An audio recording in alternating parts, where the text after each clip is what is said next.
تو اللہ تعالیٰ ہم سے یہ چاہتے ہیں کہ جب ہم دعا کریں تو دنیا کی بھلائی کے ساتھ ساتھ آخرت کی بھلائی کو نہ بھولیں. وَمِنْهُمْ مَنْ يَقُولُ رَبَّنَا آتِنَا فِي الدُّنْيَا حَسَنَةً وَفِي الْآخِرَةِ حَسَنَةً وَقِنَا عَذَابَ النَّارِ. اور ان میں سے کوئی ایسا ہے جو یہ کہتا ہے اے ہمارے رب ہمیں دنیا میں بھی بھلائی دے دے اور آخرت میں بھی بھلائی اور آگ کے عذاب سے ہمیں بچا، کیونکہ جو آگ سے بچا لیا گیا وہی دراصل کامیاب ہوا. ایسے لوگ اپنی کمائی کے مطابق دونوں جگہ حصہ پائیں گے اور اللہ کو حساب چکاتے کچھ دیر نہیں لگتی. یہ گنتی کے چند روز ہیں جو تمہیں اللہ کی یاد میں بسر کرنے چاہیے. پھر جو کوئی جلدی کر کے 2 ہی دن میں واپس ہو گیا تو کوئی حرج نہیں، اور جو کچھ زیادہ دیر ٹھہر کر پلٹا تو بھی کوئی حرج نہیں. یہاں اشارہ ہے ایام تشریق کی طرف کہ جس میں انسان منا میں وقت گزارتا ہے، کہ 2 دن گزارو یا 3 دن کوئی بات نہیں. اصل بات کیا ہے کہ تم اللہ سے ڈرو. وَمَن تَأَخَّرَ فَلَا إِثْمَ عَلَيْهِ لِمَنِ اتَّقَى. جس کے دل میں اللہ کا ڈر ہے، جو اللہ کے لیے وہاں رک رہا ہے، تو اس کے لیے کچھ مشکل نہیں، اس پر کوئی گناہ نہیں. وَاتَّقُوا اللَّهَ. اور اللہ سے ڈرو. وَاعْلَمُوا أَنَّكُمْ إِلَيْهِ تُحْشَرُونَ. اور جان رکھو کہ تم اسی کی طرف اکٹھے کیے جاؤ گے. آپ میں سے کسی نے حج کر رکھا ہو تو آپ اچھی طرح جانتے ہیں کہ جس دن کنکریاں ماری جاتی ہیں، یہ منا کا جو قیام ہوتا ہے وہ ایک حشر کا منظر پیش کرتا ہے. سخت دھوپ ہوتی ہے اور لوگوں کا ایک ہجوم ہوتا ہے اور ہر شخص جلدی میں بھی ہوتا ہے. تو یہاں پر اللہ تعالیٰ موقع کی مناسبت سے ہمیں آخرت کی یاد دلاتے ہیں کہ جان لو تم اسی کی طرف اکٹھے کیے جاؤ گے جیسے آج اس کی خاطر یہاں اکٹھے ہو. وَمِنَ النَّاسِ مَن يُعْجِبُكَ قَوْلُهُ فِي الْحَيَاةِ الدُّنْيَا. انسانوں میں کوئی تو ایسا ہے جس کی باتیں دنیا کی زندگی میں تمہیں بہت بھلی معلوم ہوتی ہیں. وَيُشْهِدُ اللَّهَ عَلَى مَا فِي قَلْبِهِ. اور وہ اپنی نیک نیتی پر بار بار خدا کو گواہ ٹھہراتا ہے، قسمیں کھاتا ہے. وَهُوَ أَلَدُّ الْخِصَامِ. حالانکہ اس کا طرز عمل بالکل برعکس ہے اور وہ سخت جھگڑالو ہوتا ہے. اس کا طریقہ کیا ہے؟ وَإِذَا تَوَلَّى سَعَى فِي الْأَرْضِ. اور جب وہ منہ موڑ کر جاتا ہے تو زمین میں فساد پھیلاتا ہے اور کھیتی اور نسل کو ہلاک کرتا ہے. یعنی کچھ لوگ کہتے کچھ ہیں کرتے کچھ ہیں.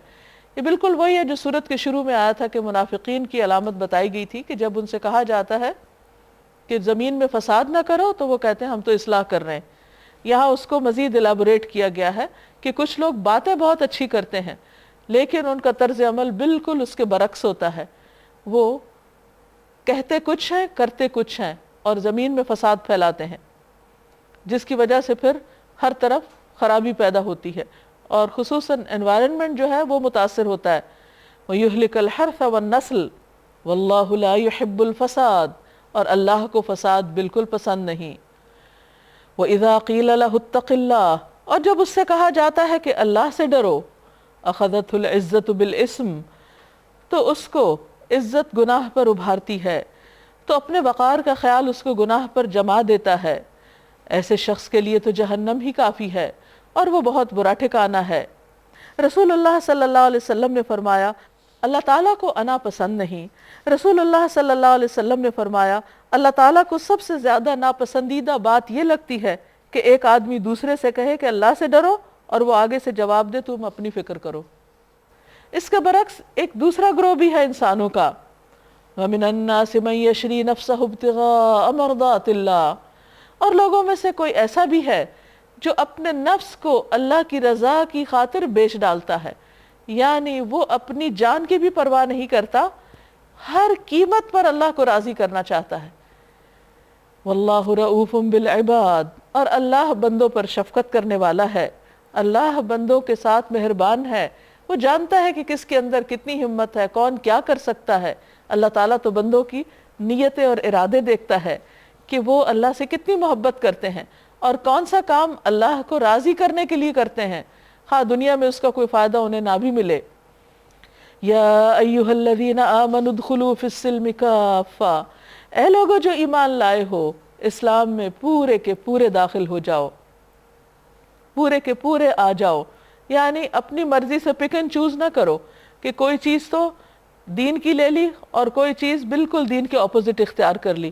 یعنی اپنی شخصیت کو، اپنی پرسنالٹی کو اور اپنے اعمال کو اور اپنی زندگی کو تضادات کا مجموعہ مت بناؤ بلکہ ایک طرف ہو جاؤ۔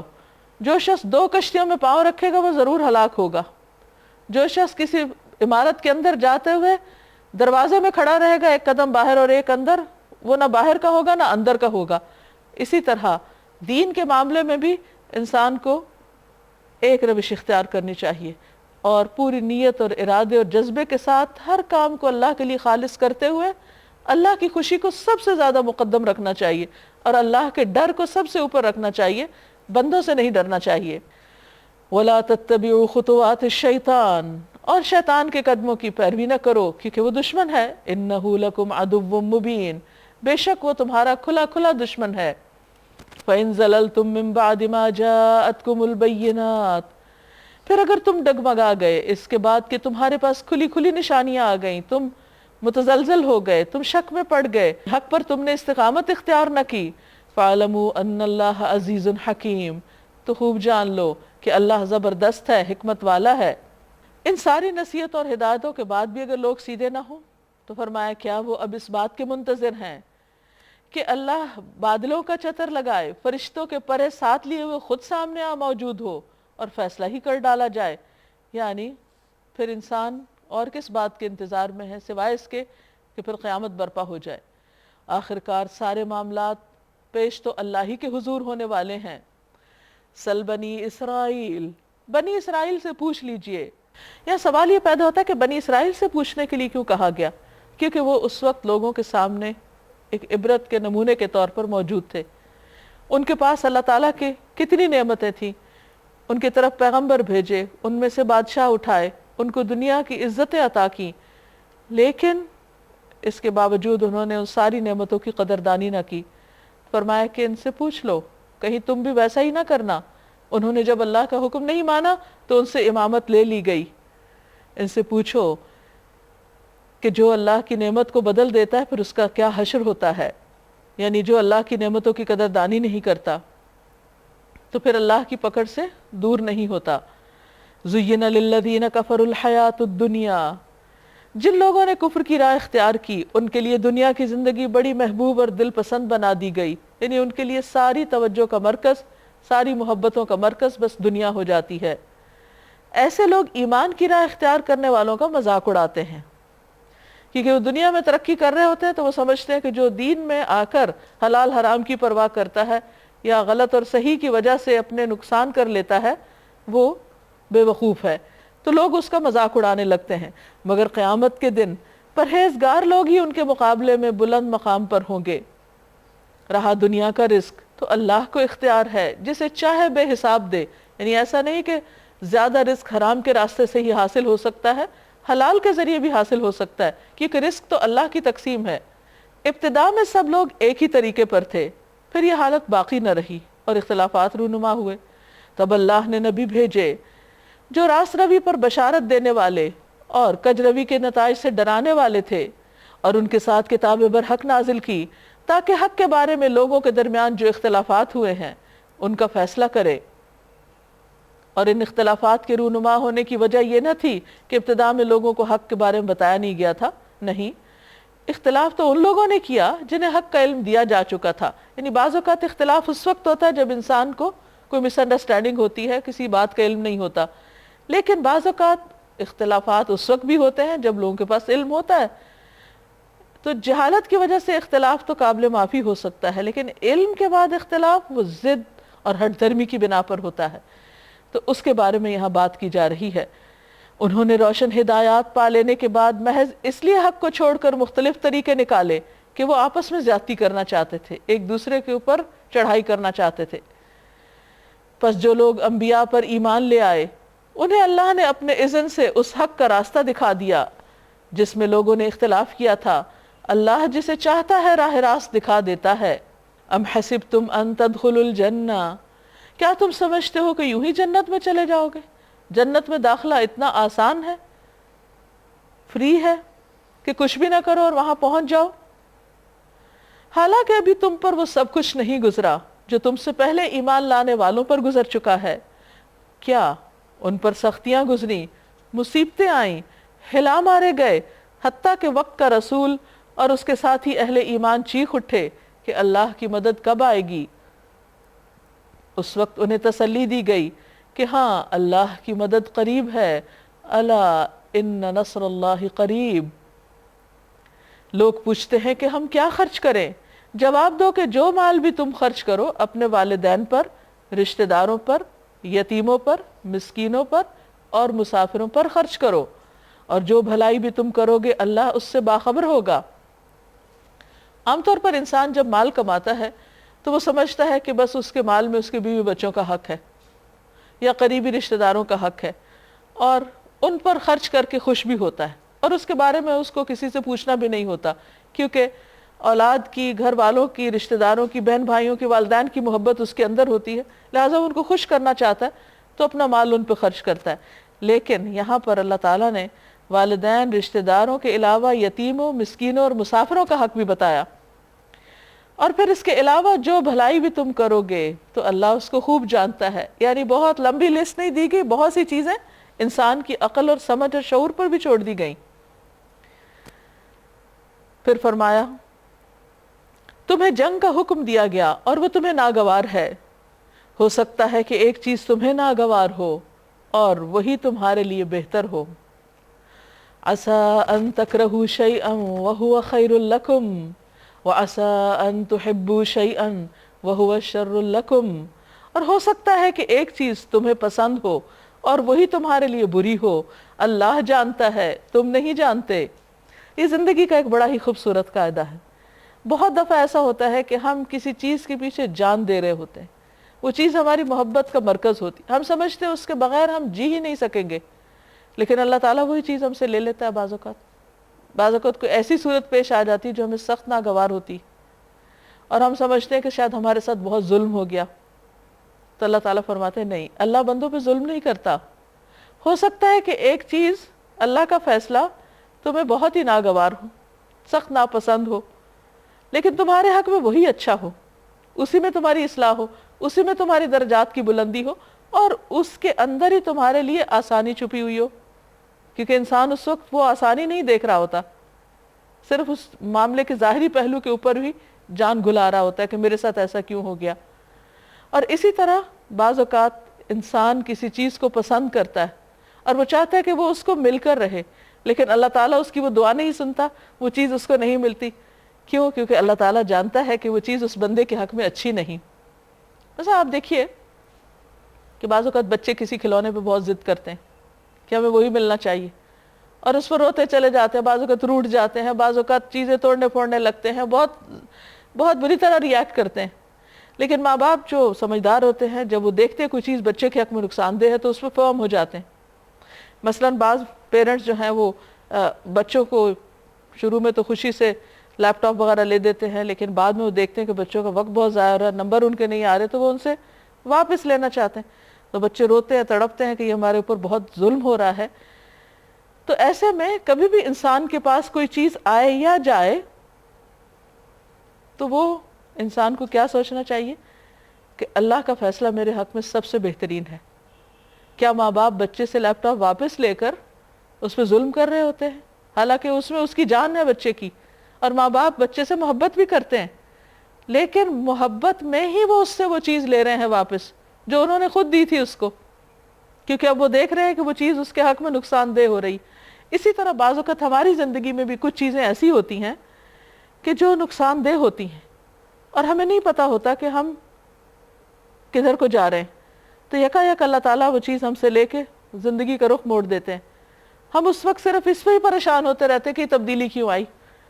جیسے پارے کے شروع میں ہم نے دیکھا کہ قبلے کی تبدیلی لوگوں کے لیے بہت ان ایکسیپٹیبل تھی اور ان کا بہت بڑا ٹیسٹ ہو گیا تھا۔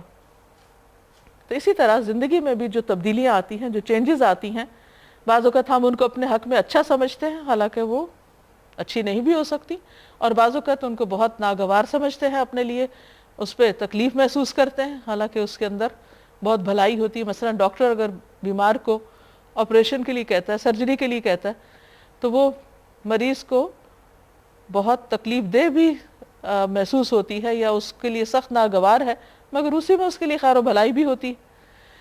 تو زندگی میں انسان کو فلیکسیبل ہونا چاہیے، حالات کے مطابق ایڈجسٹمنٹ کرنا سیکھنا چاہیے، اور چھوٹی چھوٹی باتوں پر ہمت اور حوصلے کو نہیں ہار دینا چاہیے، بلکہ صبر کے ساتھ دیکھنا چاہیے معاملے کے صرف ظاہری نہیں، اس کے اندر چھپے ہوئے پہلوؤں پر بھی غور کرنا چاہیے، کیونکہ اللہ جانتا ہے اور تم نہیں جانتے کہ تمہارے حق میں کیا اچھا ہے اور کیا نہیں، لہٰذا فیصلہ اللہ پہ چھوڑ دو اور اس کے فیصلے پہ راضی بھی ہو جاؤ۔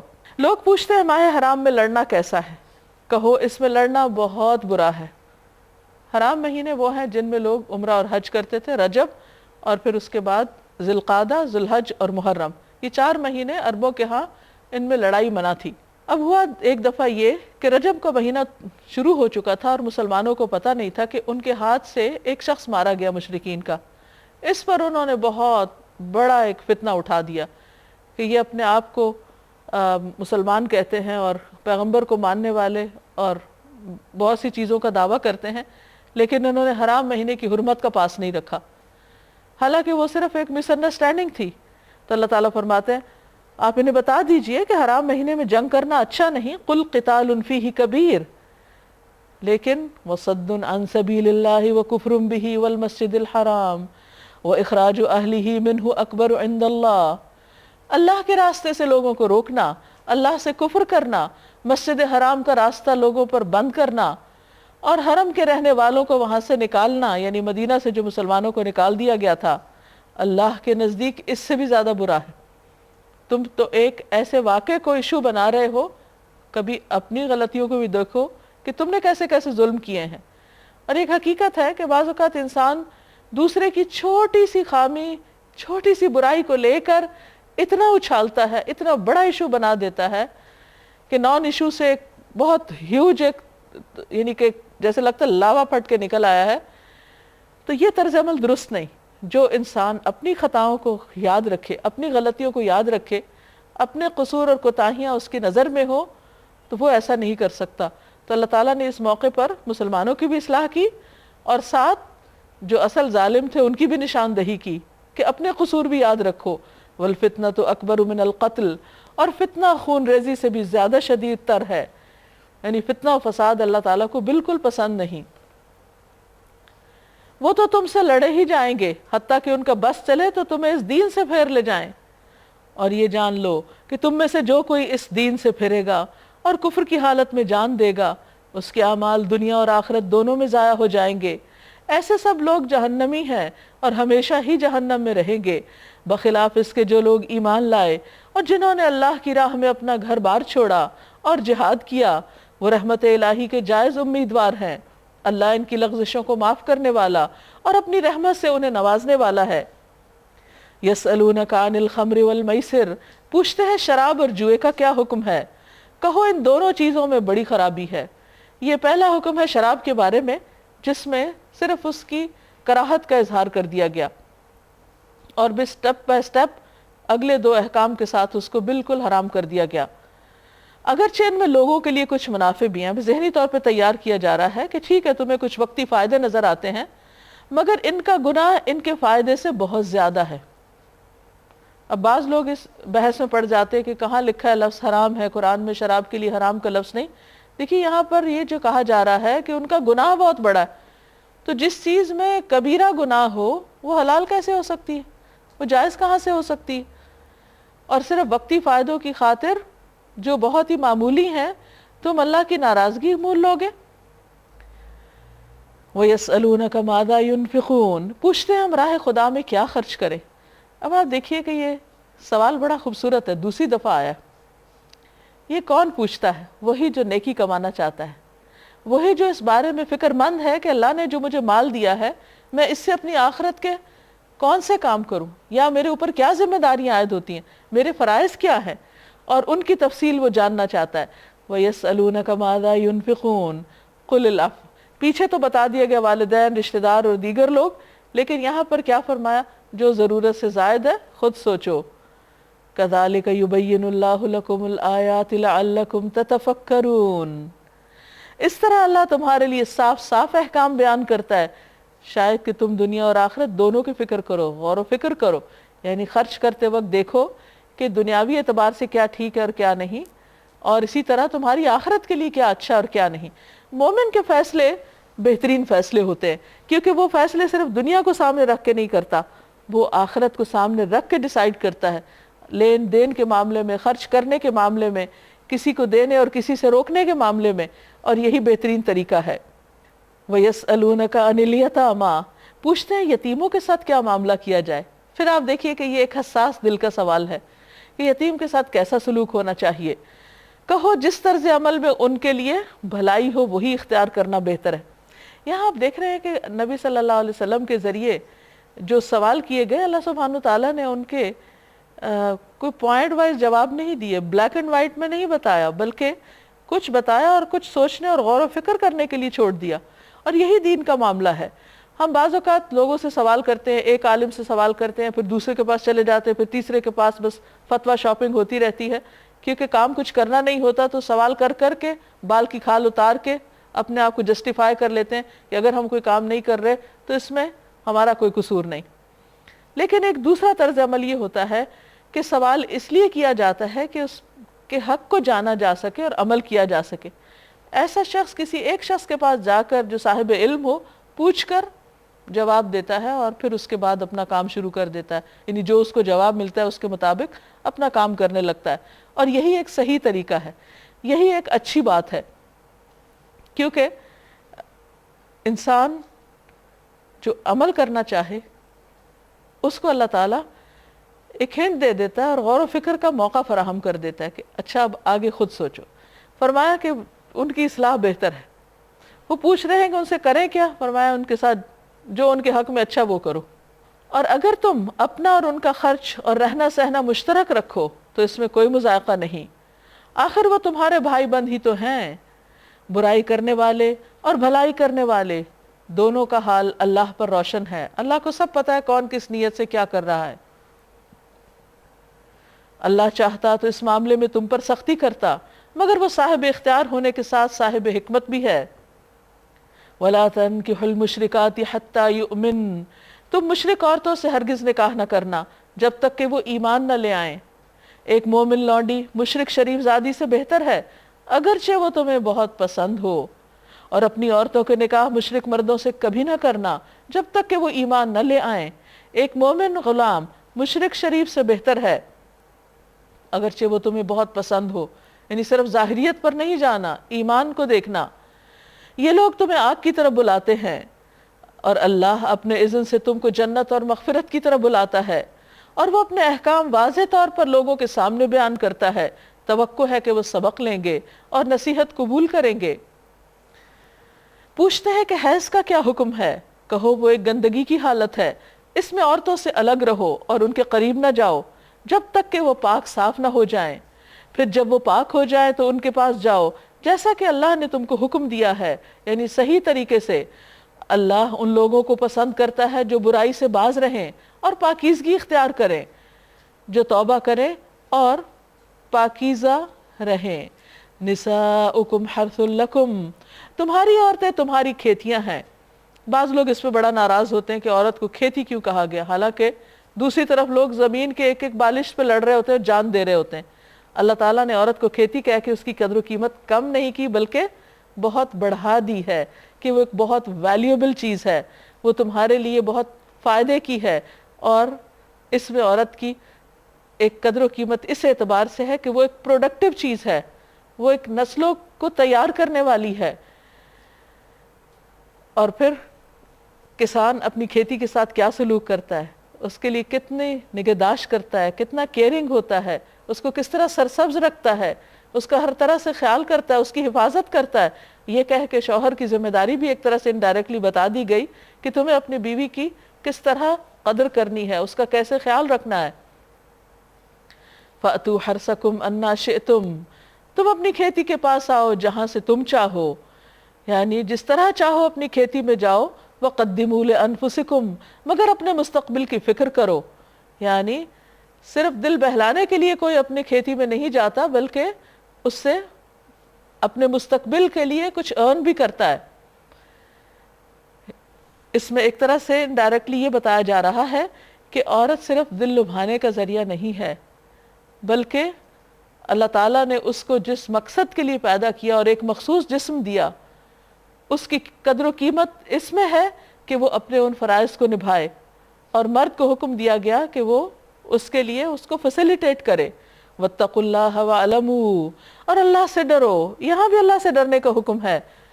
واعلموا انکم ملاقوہ، اور جان لو کہ تم اس سے ملاقات کرنے والے ہو.